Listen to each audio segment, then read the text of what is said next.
So now we're very excited, of course, to have our last guest with us. You've all stayed to the end to hear him. We've been trying for 6 years to get him into this room. And I'd like to invite Kirk Eckstein to the stage. Rick Eckstein, pardon me. Rick Eckstein is the President and Chief Executive Officer of Western Forest Products. Come on up and make the introduction, please.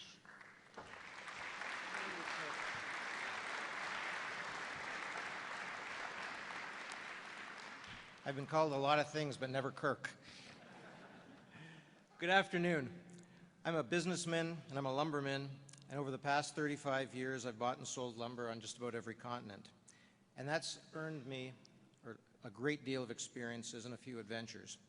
But the single most important thing I've learned is that opportunities come and go, and the only certainty in global business is that nothing remains the same forever. And all of my experiences have led me to develop my own personal mantra of change or die.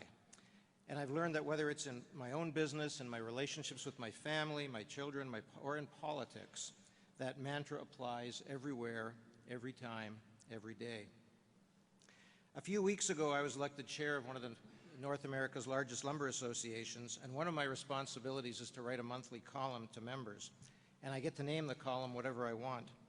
And I asked a good friend of mine, who was once a journalist and who many of you actually know, to help me come up with a name that would best reflect who I am. And Peter Kent, one of our great Conservative members of Parliament, thought for a moment and said, "For you, Rick, against the grain." I'm not sure if it's a compliment or not, but against the grain is an appropriate segue for our next speaker.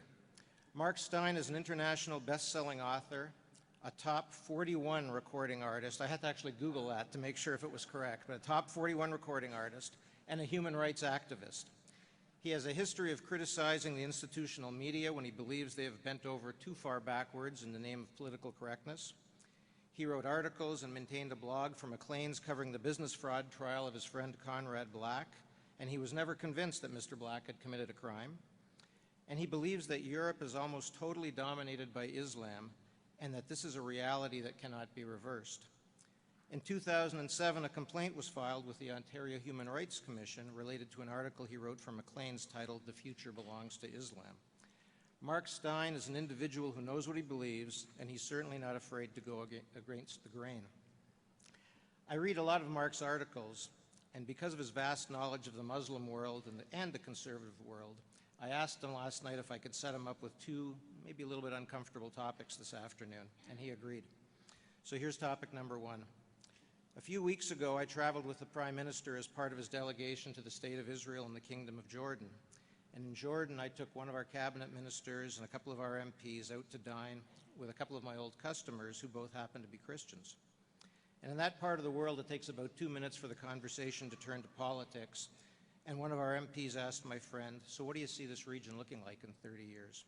And he expected a diatribe on Palestinian and Jews. And instead, my friend simply said, "There will be no Christians here anymore."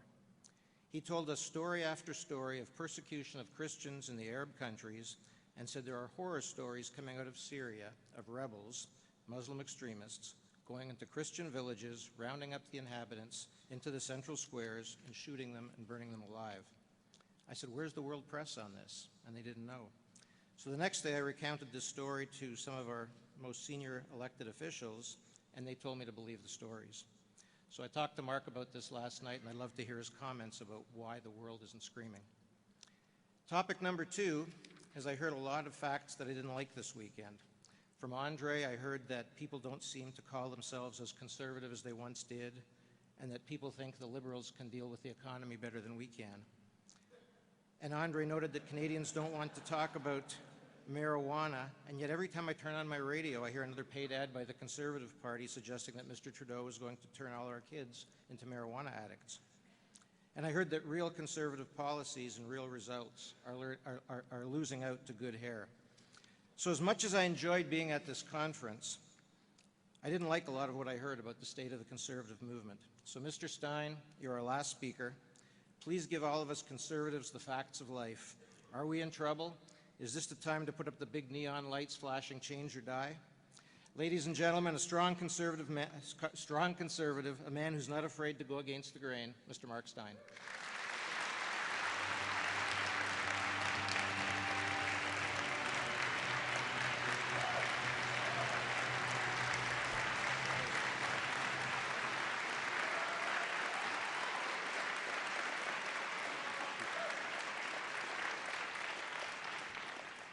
Thank you very much. Thank you very much, Rick. I will get to those topics. I've been scribbling furiously the last couple of days, hearing things in various breakout sessions that made me think and made me annoyed and made me want to push back a little on. So I'll do a bit of that too.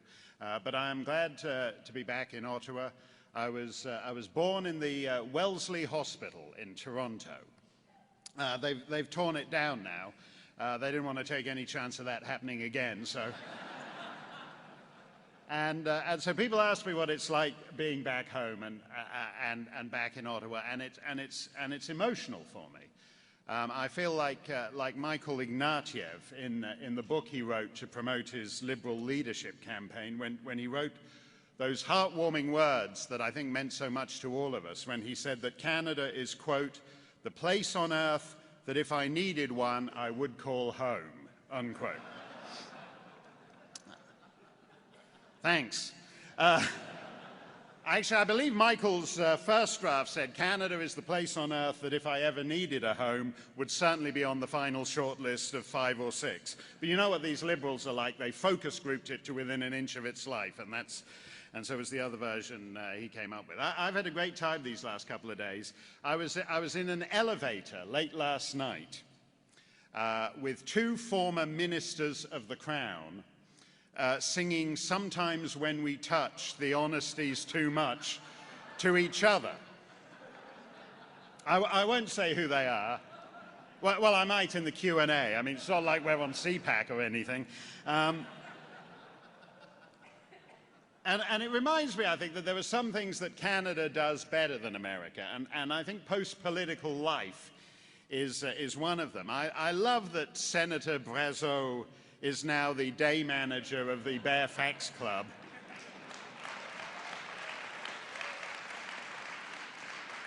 You know, one minute you're in the Senate getting fawned on by the gentleman usher of the Black Rod, and the next you're the gentleman washer of the sparkly pole. It's like, it's brilliant.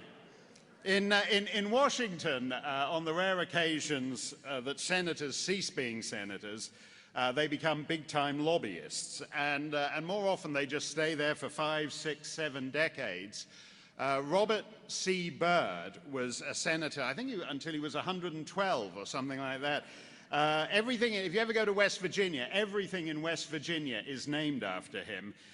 You land at Robert C. Byrd International Airport, and you ask for directions, and they say, oh, just head straight down Robert C. Byrd Airport Parkway, turn left by the Robert C. Byrd Enterprise Park, take Robert C. Byrd Boulevard down past the Robert C. Byrd Mall to the Robert C. Byrd Gallery of West Virginia Art. And a few years ago, he turned sour on the war in Afghanistan, and I suggested to President Bush he might be able to retain Senator Byrd's support if he changed the name of Afghanistan to Robert C. Byrdistan. I would give anything to have seen Robert C. Byrd forced to take a job as the day manager of the Robert C. Byrd Bearfax Pussycat Lap Dancing Lounge.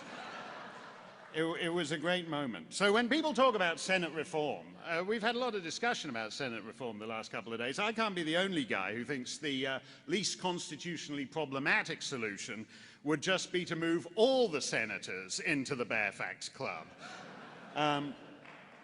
There you go. We're halfway there. And you can have the. I don't see why you put the throne in front of the pole. I don't see why you can't have the throne speech there.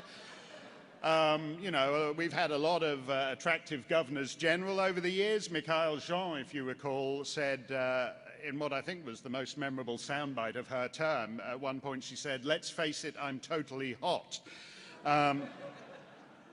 And by the way, if you're thinking, is she the first Governor General to say, "Let's face it, I'm totally hot"? No, the Marquis of Lansdowne did in the throne speech of 1887. You know, not a lot of people know that, but it comes up in Trivial Pursuit, so you might want to be. And it's a pleasure to be here with Preston. He was the indispensable man during the 1990s. Sometimes you don't get to the top of what Disraeli called the greasy pole. That's a political expression, by the way, nothing to do with the Senator Brazo's present employment. Sometimes you don't make the top of the greasy pole, but you're important, and you keep certain issues in play. And because you keep them in play, you persuade the guy in the governing parties that they have to move part of the way towards you to stop people nibbling off votes from the right. And Preston kept a lot of important issues in play, all during the time of the divided right of the 1990s. And he was the indispensable man in Canada in that period.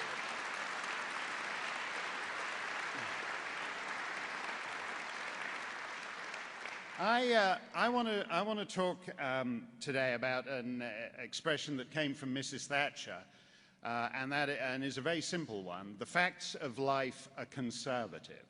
The facts of life are conservative, and you can try and buck those facts of life, but reality will have a way of asserting itself.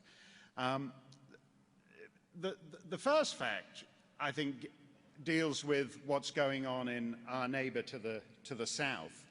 Ross Douthat, many of you heard today, and he was asked why Republicans don't get together and connect more with Canadian Conservatives and Australian Conservatives and Conservative parties around the rest of the English-speaking world. There's very few connections there. And he basically, I'm paraphrasing his answer, but he basically said, well, we don't think you guys are the real deal. We think you're like wussy conservative light, and the Republican Party is the real thing.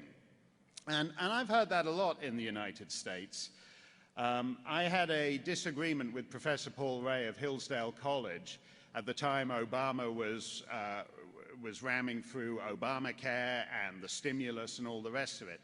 And I said that as a Canadian, this looked very familiar to me, a lot of what he was doing. And Professor Ray said to me, well, you don't get it. You don't get it. Americans are not Canadians. We are not going to go willingly into that dark statist night the way Canadians have been willing to do. Now, at that point, total government spending, just to go back to that video we were looking at, total government spending in the United States was 42% of GDP. And in Canada, at that time, it was 43% of GDP. So that tiny little sliver of 1% is the difference between Ross Douthat's sturdy, self-reliant republic of manly small government types and an effete, panty-waist, deadbeat, pansified, semi-French monarchical basket case. That little 1%.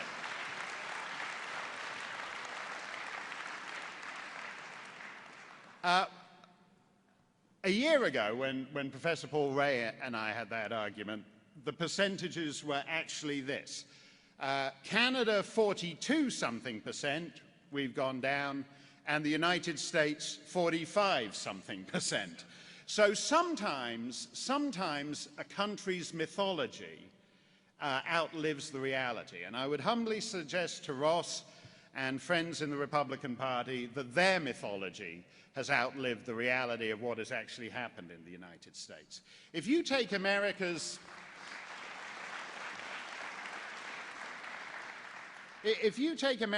total indebtedness, federal, state, the lot, it averages out to $750,000 per family. The United States is on course to become the first nation of negative millionaires. But if you just stick with the official federal debt, the figure for which Washington is officially responsible, in Australia, each citizen's share of the debt is $12,000. In New Zealand, it's $15,000 per person. In Canada, $18,000. In the United Kingdom, $28,000. And in the United States, it's $54,000 per person. Twice as much as Britain, thrice as much as Canada, closing in on 5 times as much as Australia. And on that trajectory, America is exiting the first world. We've just had the federal budget in Ottawa. Last year, the deficit, I believe I'm right in saying, was $6 billion. And this year there will supposedly be a surplus of 18 billion. Those are rounding errors in a Washington budget. The US government spends $6 billion it doesn't have every 32 hours. What would that $18 billion surplus that Canada has this year, what would that buy you in Washington? It would buy you one half of one nothing little federal program. The Obama administration's $38.6 billion clean technology program was supposed to create or save 65,000 jobs. Half the money has been spent, that's 17.2 billion, and they have 3,545 jobs to show for it, which works out to an impressive $4,851,904.09 per green job they've created. That's the difference in scale between what is happening down south and what is happening up here. By the way, I love what people complain about here. I opened the National Post this morning and saw that Alison Redford is in trouble for spending $9,200 to fly herself, her daughter, and 2 staffers back from Palm Springs for Ralph Klein's funeral. That's $9,200. That's $4,800, that's $2,400 per person. For $9,200, you can't take Obama to the men's room at the Starbucks across from the White House. You can't take him there for $92,000. It costs $7 million to fly the Obamas to Hawaii for a week's Christmas vacation.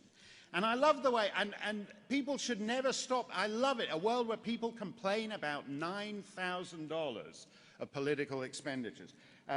When Prince William and his lovely bride were here a year or two ago, and they flew them to Los Angeles in that RCAF bone shaker that they call the VIP transport. And her Royal Highness emerged looking radiant, as she always does, but it was probably because the RCAF had decided to splash out on new bedding for the royal tour. Master Corporal Amanda Heron was dispatched to the local mall in Trenton and returned with a pale blue and white comforter and matching pillows. Is there no end to the, grotesque indulgence of these pampered royal deadbeats? I found a beautiful set, said Master Corporal Heron. It was such a great price, I bought one for myself.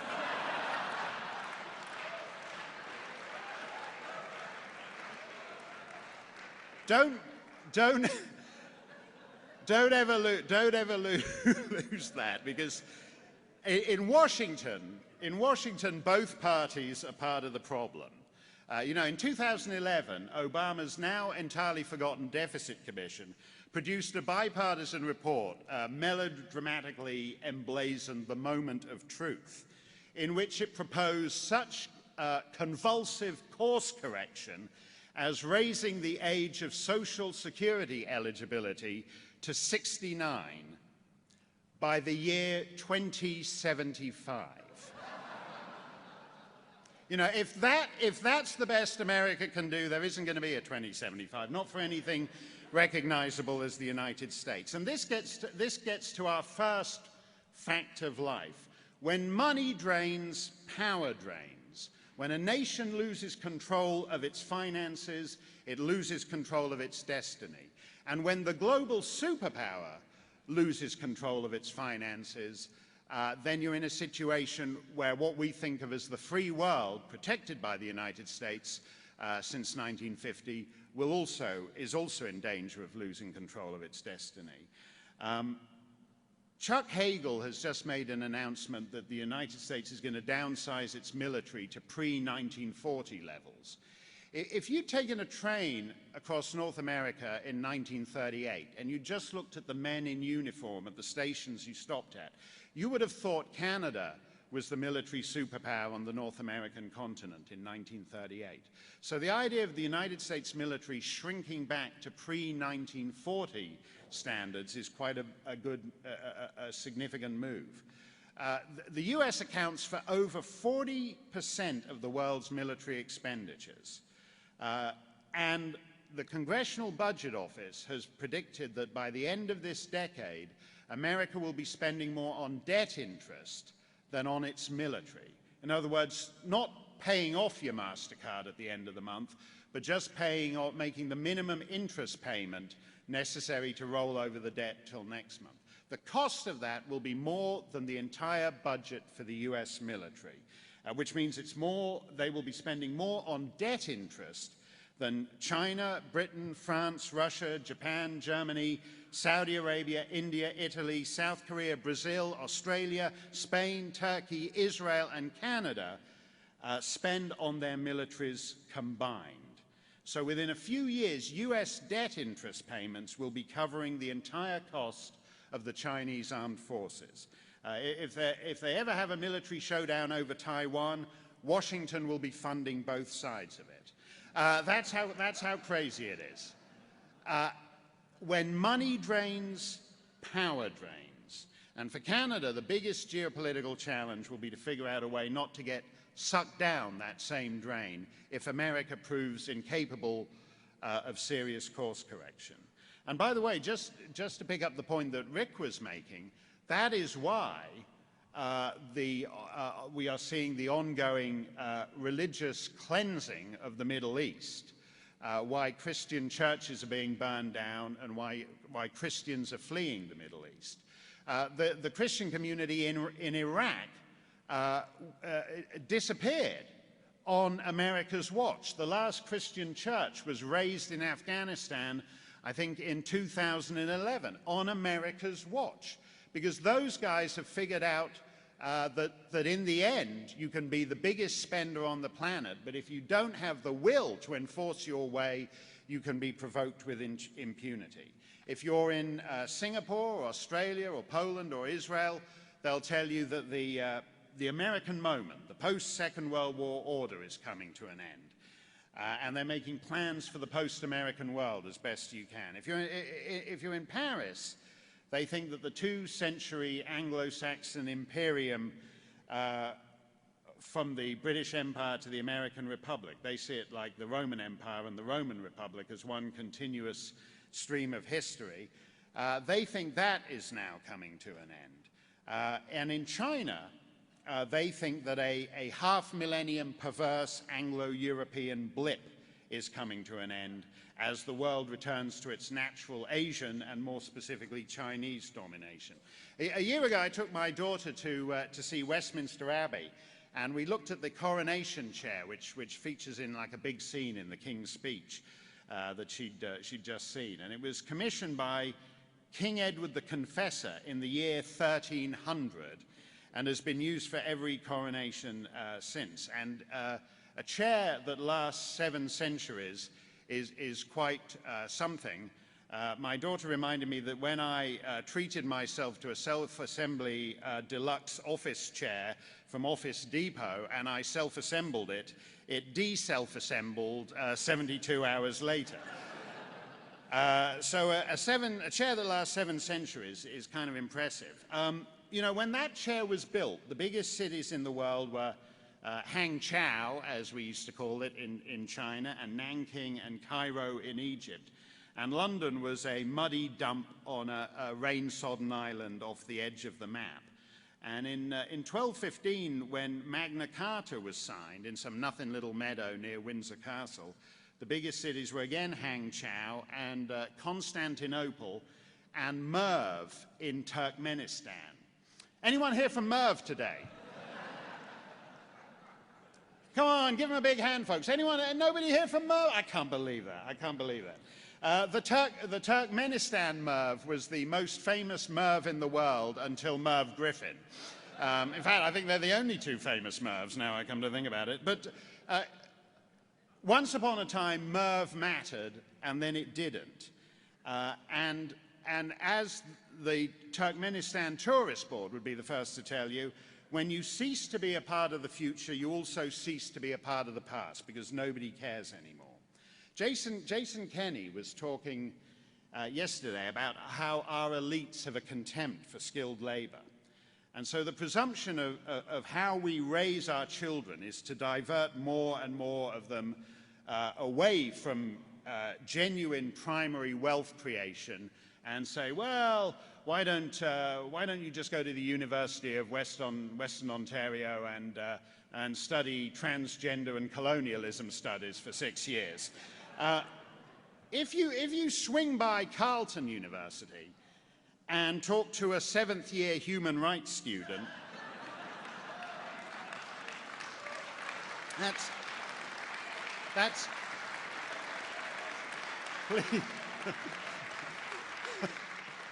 We have some in the house. I wish that were a joke, but it comes from a story in the Ottawa Citizen from last year. Students put up a so-called free speech wall to promote free speech, and it was destroyed a few hours later in, quote, an act of forceful resistance by 7th-year human rights student Aaron Smith. I don't know where Aaron Smith is. Maybe he's an 8th-year human rights student now. But you know, if you go to Carleton and you go up to a 9th-year, 13th-year human rights student, sitting on the grass on a summer's day, listening to the latest little dinky device from Apple about the size of a business card, let's not mock Aaron Smith too much. I'm sure it's very grueling trying to finish your thesis after a decade and a half. Let's just call him Chip. Chip doesn't work as hard or create as much wealth as Rajiv in Bangalore, who gets up early every morning and heads off to put in a full shift making the latest electronic gizmo from Apple that Chip loves. But Chip assumes he will always live better than Rajiv simply because he's Canadian, he's North American, and Rajiv in Bangalore isn't. And Chip would revile the comparison, but his assumptions are no different from Cecil Rhodes, who said in the 19th century, in the late 19th century, that to be born an Englishman was to win first prize in the lottery of life. And it was true once, and because it was once true, people assume it will always be true. But Chip is wrong in his complacency. An advanced, developed society is a rare and precious thing and has to be earned. And if all the Rajivs in Bangalore at the Apple factory work harder than all the Chips in Ottawa entering their 2nd decade of human rights studies, then eventually economic reality will assert itself. And that is the second fact of life, that permanence is the illusion of every age.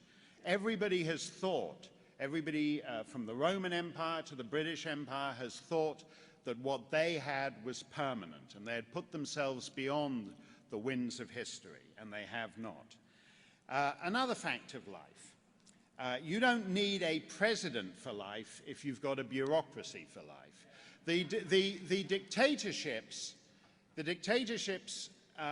in Africa and Latin America specialized in presidents for life. And they would seize the presidential palace, and they were there for at least a week and a half until they were carried out by the handles and the new president for life took over.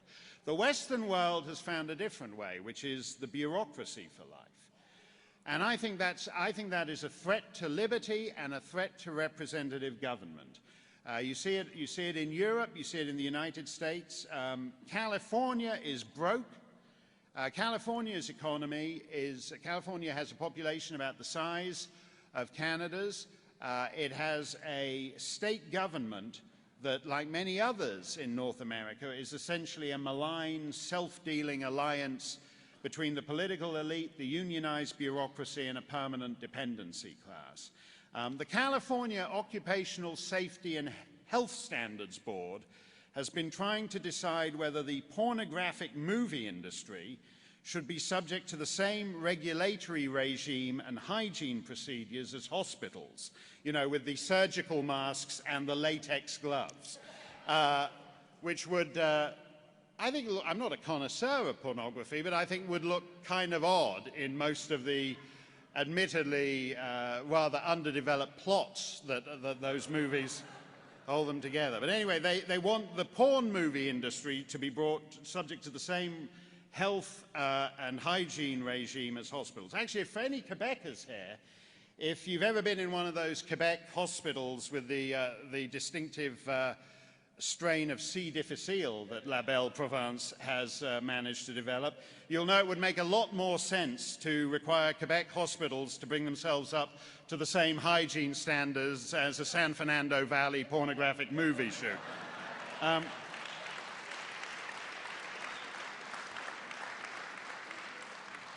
There is no, the regulatory state, also in California, they're considering making it illegal to have non-fitted sheets in motels and hotel beds. So it would be illegal. They're setting up a sheet regulatory authority to ensure that there are no non-fitted sheets on bed. Unionized bureaucrats with gold-plated benefits and pensions would make a living from checking they've got elasticated sheets at the Westin next door. And so you will have a sheet regulatory regime with sheet regulatory enforcers kicking down the door of room 73 of the Econo Lodge to check you're in compliance. You can try to resist, but they'll kick the sheet out of you. You know, when this country decriminalized homosexuality, and this is the fascinating thing about progressive government, when this country decriminalized homosexuality, Pierre Trudeau famously said, "The state has no place in the bedrooms of the nation." But in fact, big government, like the California Sheet Police, says, "Oh, yes, we do," if you're consummating your same-sex marriage on a non-fitted sheet.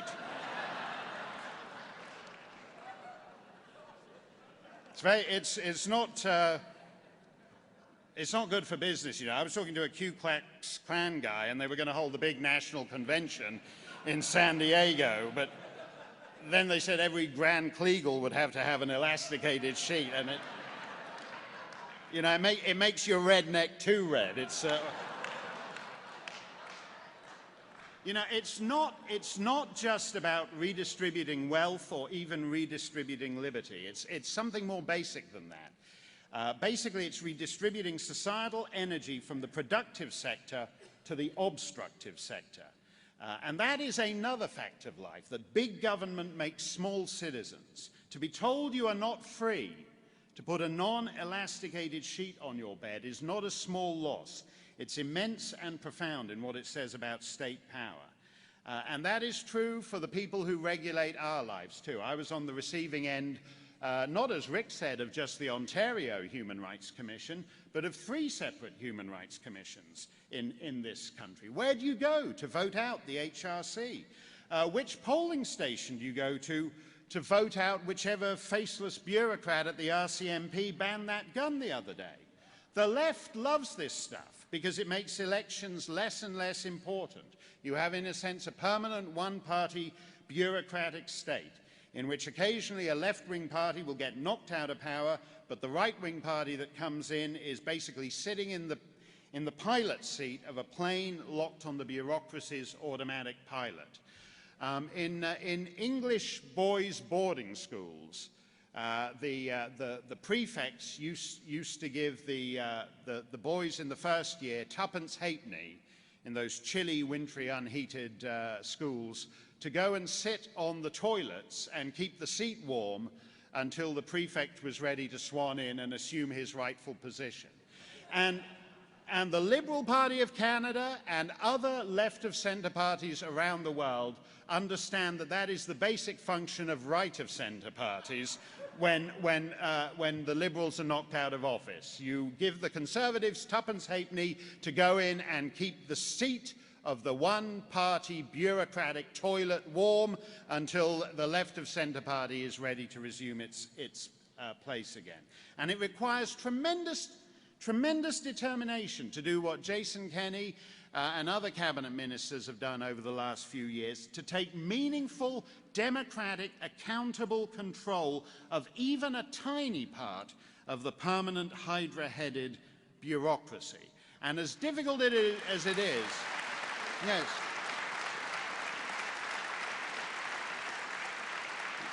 You know, I don't know how many of his civil servants genuinely like Jason Kenney, but they understand that it's not business as usual, and it takes tremendous forcefulness to actually take one of those departments and persuade it to rethink its, because they think, Jason Kenney, yeah, he'll be here 2, 3, 4 years, then he's gone and some other guy. We'll carry on regardless. And it takes tremendous determination to ensure that they don't carry on regardless. And the left is thinking about that permanent bureaucracy the whole time, not just at City Hall, County Hall, Provincial Hall, Dominion Hall, but United Nations Hall. They're thinking of it at a global level. Anyone here know who Herman Van Rompuy is? Oh, wow. Yes, you, sir. Yeah, that's right, that's right. You win the Honda Civic. Have a word with Preston. It's fully loaded and it'll be waiting for you outside. Yeah, he's some Belgian bloke who managed to get himself appointed, quote, President of Europe, whatever that means. He's hardly a household name, even in the Van Rompuy household. I don't think Belgian TV has Belgian Idol or Dancing with the Belgians, but he'd be knocked out in round one, I think, even if but in his acceptance speech,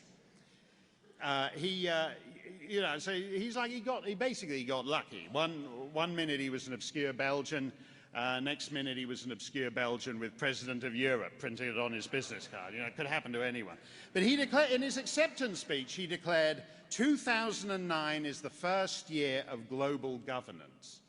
Did you get that memo?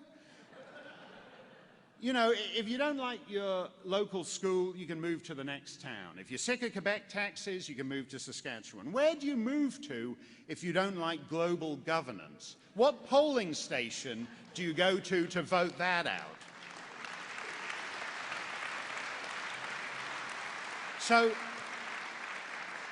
So the rise of the hyper-regulatory bureaucratic state is an assault on representative government, and free peoples have to figure out a way to reclaim the right to change their government so that that faceless bureaucrat in the RCMP and all the other regulatory agencies is implementing the will of the people's representatives and not, in effect, passing new micro-laws without the tedious business of having to bring them to Parliament. I would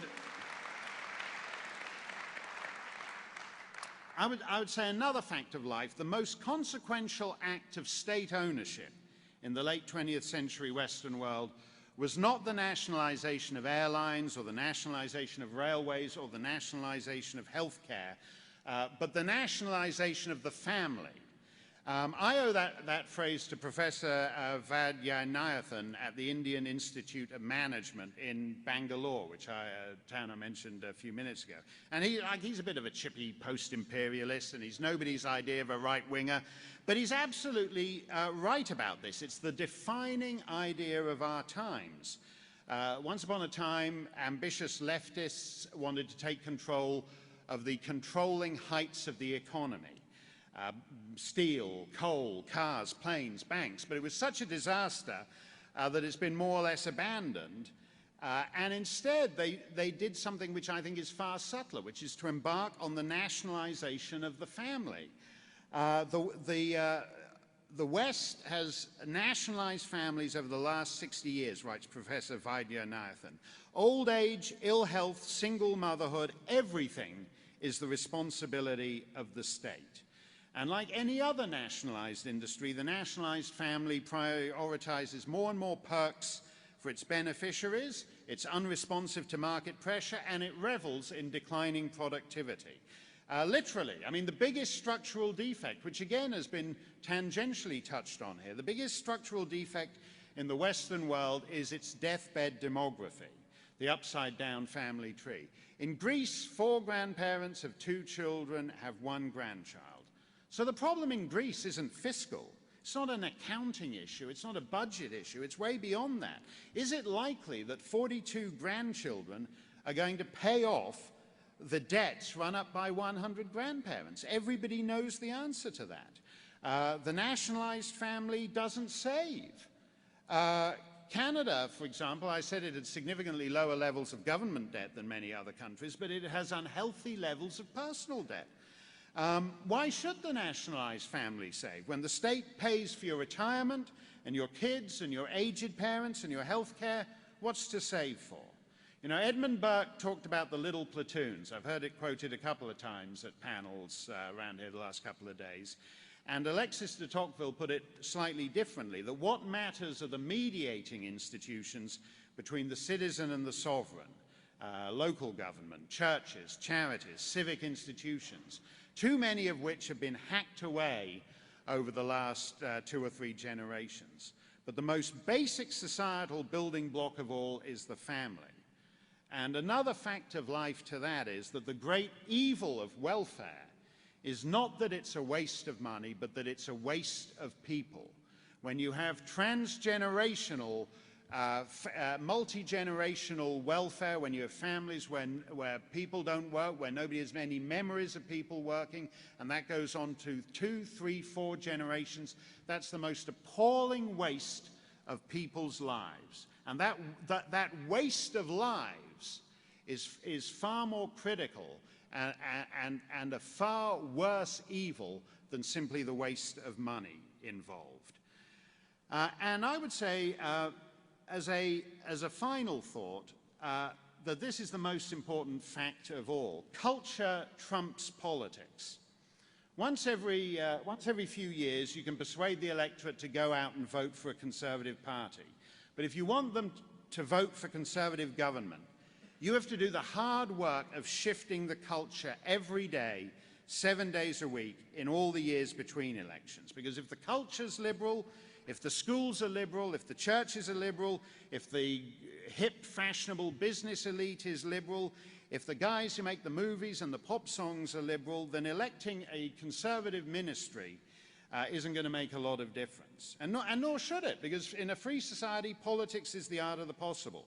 And if you want to make more things possible, you need to lay all the groundwork in the period between elections. Susan Delacourt said just before I came on, about an hour ago, that the thing about the Conservative Party is that by the time the election campaign is launched, they've already fought the election campaign. In other words, they've done it before the campaign officially begins. And that's another line of Mrs. Thatcher's. First you win the argument, then you win the election. But you don't think about it just in terms of what you need to move the meter this way in this or that swing riding. You need, in terms of what you're able to do in government, in terms of making sure that you're not merely in office, but in power and able to affect change, you have to be able to do that work in a more profound sense. Winning the election is one day. Winning the argument is every day. You know, when I ran into trouble with the Human Rights Commissions 5 years ago, I had lunch with an old friend in Montreal who said, just stay quiet, keep your head down, it'll all blow over. And if I'd taken his advice, I would have lost. Maclean's would have lost. Canada's left-wing media, though they wouldn't thank me for it, would have lost basic free press rights. And Canadian citizens, all of you, would have lost basic free speech rights. And then I ran into that well-known nutter, Ezra Levant, who said, no, you need to go nuclear. And by the way, that's Ezra's advice for everything. If you ever get a parking ticket or the line at Tim Hortons is moving slowly, that's always it. Just go nuclear. So we did go nuclear because the Human Rights Commission had erected a speech regulation regime at odds with Canada's entire 8 centuries of legal inheritance.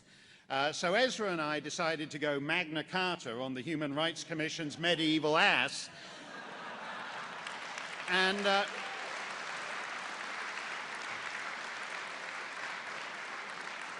You know, and it was exhausting, but we gave them the worst 2 years publicity in their history. And by the end of it, the Toronto Star and Penn Canada, that's Margaret Atwood and all the gang, were all on board with restoring free speech. And finally, the political class got on board.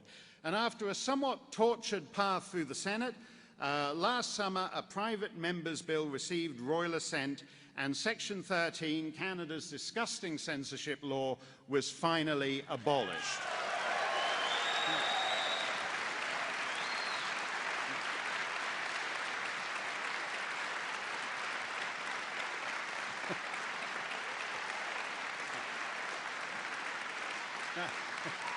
No.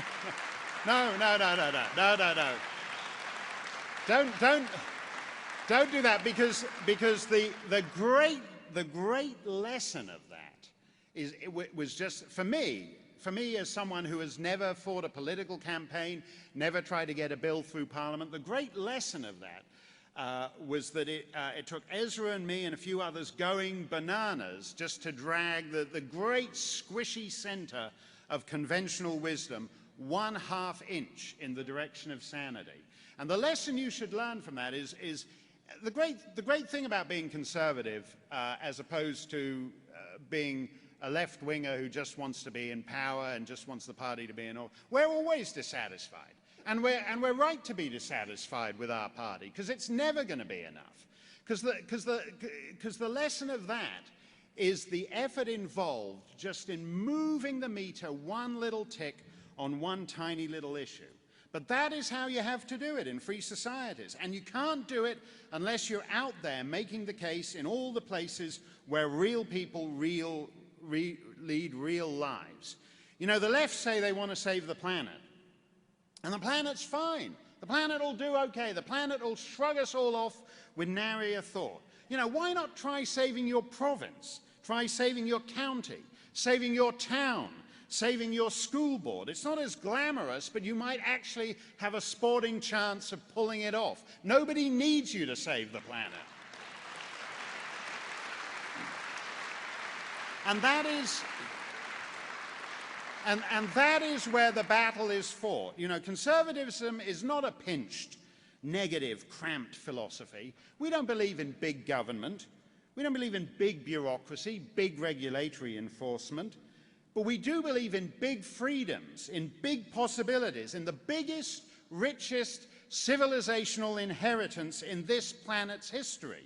One that's delivered longer, better, healthier, more prosperous lives to more people around the world than any other system. One that enables people to live their lives to their fullest potential, to live in liberty, to live in dignity, and to live without fear. And that's not a negative message, and it doesn't need to be pinched to the citizenry in a cramped, negative way. Don't let the liberals, now they've got the guy with great hair. Now they've got rid of Michael Ignatieff, the postmodern guy who, if he ever needed a home, this would certainly be high up on his list. Just because they found a guy with terrific hair, don't let them resurrect that tired old line that somehow Canadian values are liberal values. You know, I love this country. I am grateful to be heir to those 8 centuries of individual liberty. I am proud that Canada was one of the few countries that was on the right side of all 3 of the great global conflicts of the 20th century. I am proud that we have had almost half a century of continuous constitutional evolution without revolutions and presidents for life and dictatorships and all the rest. You go back to the 70s. People think of the 70s in Canada, they think of disco and wide trousers and the Partridge Family. In the 70s, in Spain, Portugal, Greece, Poland, East Germany, the Czech Republic, Bulgaria, the 1970s doesn't mean disco. It doesn't mean sometimes when we touch that the ministers of the crown were singing to each other in the... It means dictatorship. That's how rare it is on this planet. And I am proud that this country is one of the handful that has never had to undergo that. And I have utter contempt for those who modify Cromwell's injunction to paint him warts and all by teaching our children only the warts of pre-Trudeaupian Canada. Culture trumps politics, and Conservatives need to get back in the game, in the culture, from the schoolhouse to the movie theatre to all the places where people who aren't interested in politics live and form their impressions of how they vote. And if you get that right, then the politics will follow. Thank you very much indeed. Thank you.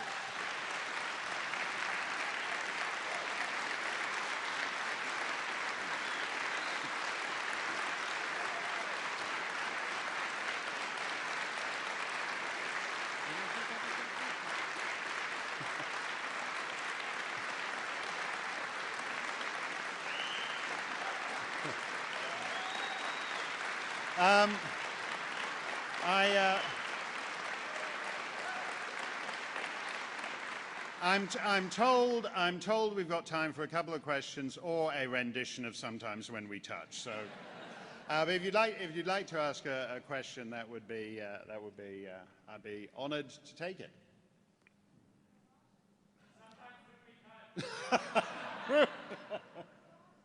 Oh my lord! Yeah, I'm being sued. I'm being sued by Michael Mann, the climate change guy, for mocking his hockey stick. This is the one that shows the last 1,000 years, completely flat temperature, and then just like the hockey blade on going straight up through the 20th century. And I don't really, care.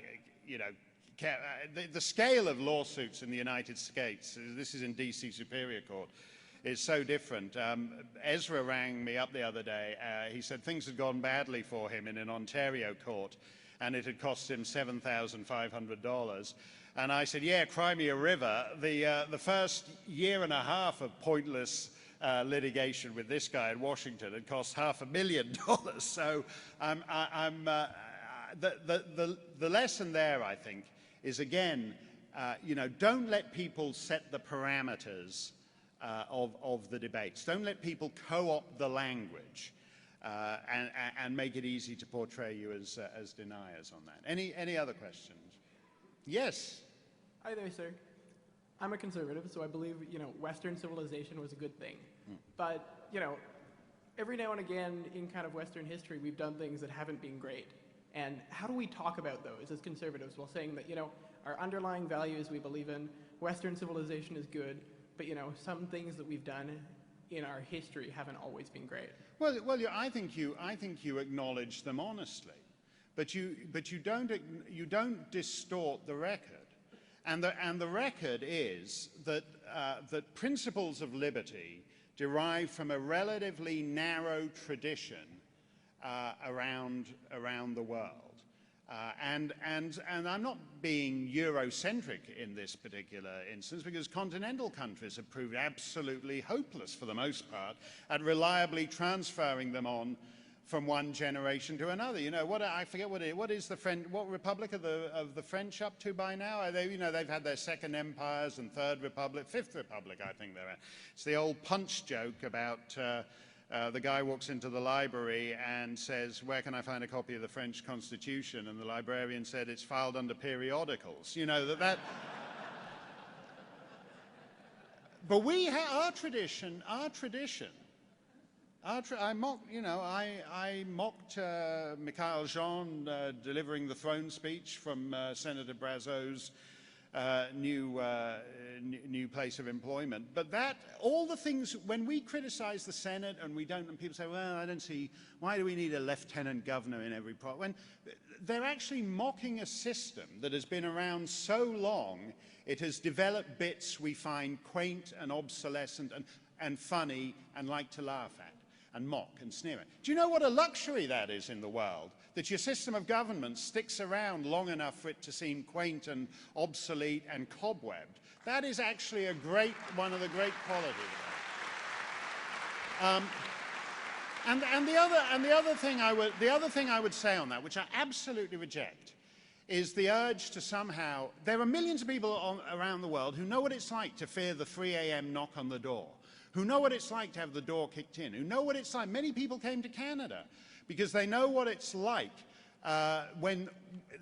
to be walking on a carpet with no floorboards underneath, that somehow civilization is conditional, which is what it was in Eastern Europe and many other places where people came here. And so when I hear people like Bernie Farber, who is a member of he ran as a Liberal candidate somewhere in Toronto, I forget which riding it was. Yeah, Thornhill. When I hear him try to get Canada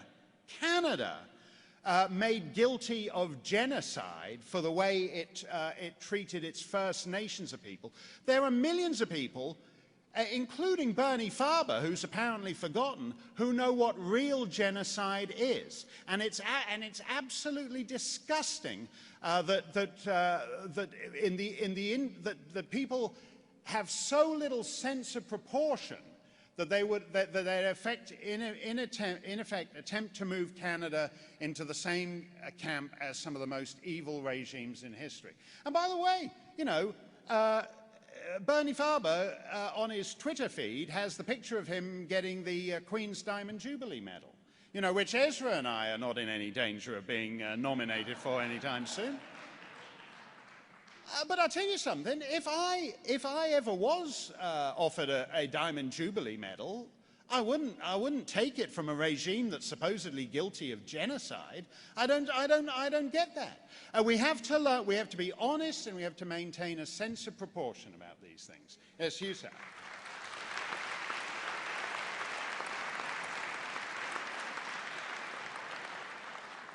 You mentioned the eight-year human rights student, and at the University of Ottawa, we currently have a student union president who I think is in her 10th year for women's studies degree. And I'm just wondering what your advice would be to conservatives on university campuses across the country that have to deal with left-wing extremism in our student unions. I think you should always listen carefully when someone is telling you to shut up.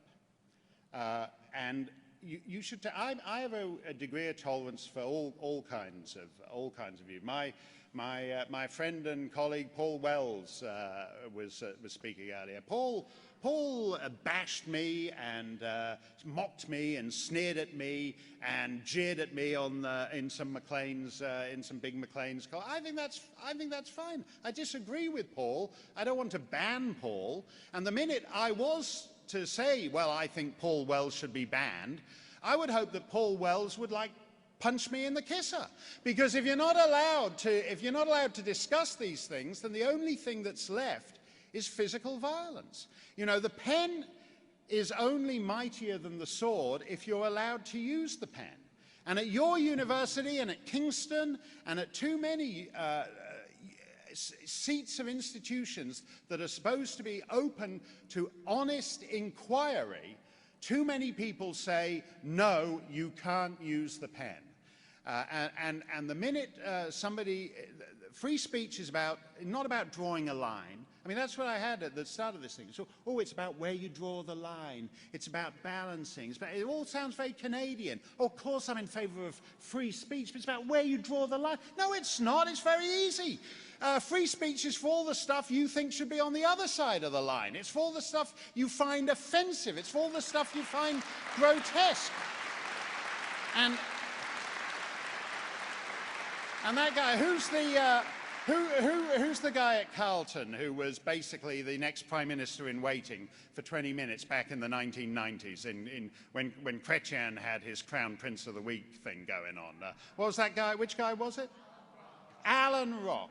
When he said, when he writes a letter to Ann Coulter before she comes to his university and says, you're not in America now. You've got to be careful about what you say. This is all it's very different. He ought to be ashamed of himself as a so-called liberal.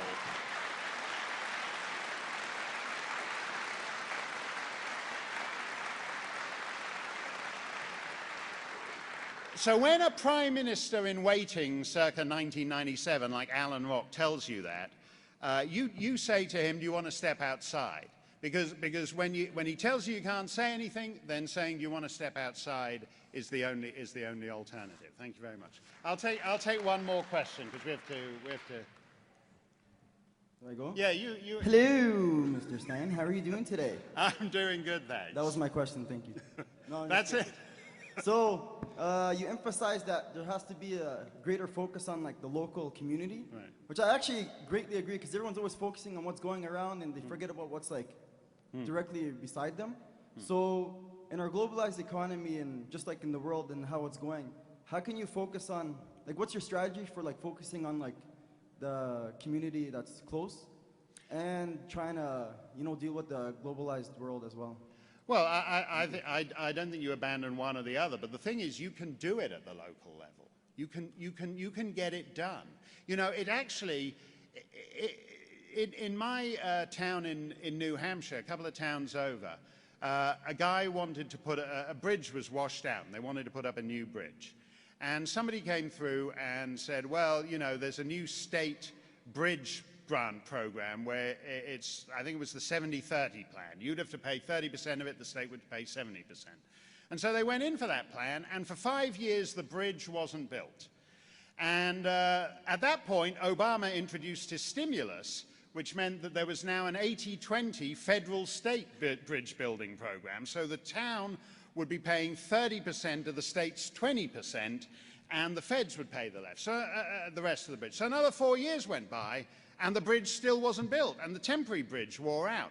And just before, you know, Ban Ki-moon came in and said, well, wait until the UN 60-40 bridge, another bridge wore out, and instead of going in for the 70-30 state, local, 80-20 federal, state, 60-40 UN federal, they just put up a bridge themselves for $16,000.